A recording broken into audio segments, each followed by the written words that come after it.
ఆరోగ్య రంగం గత ప్రభుత్వ పాలనలో ఆరోగ్య రంగం పూర్తిగా నిర్లక్ష్యానికి గురైన విషయాన్ని మనం చూసాం అధ్యక్ష. సకాలంలో చెల్లింపులను చేయకపోవడంతో మందుల కొరత, సౌకర్యాల కొరత, సేవల కొరతకు కారణమైంది అధ్యక్ష.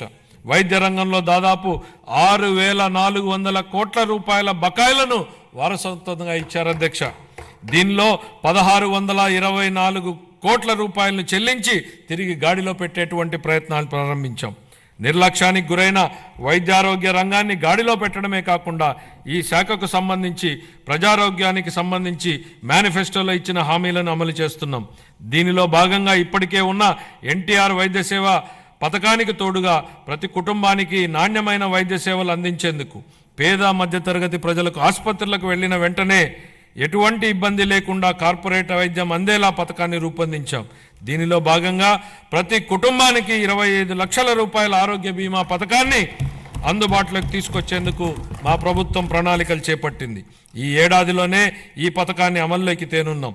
దీంతో పాటు ఆసుపత్రుల్లో మందుల సరఫరా, మెరుగైన వైద్య సేవలు, పారిశుద్ధ్యం వంటివి ఇప్పటికే చేపడుతున్నాం అధ్యక్ష.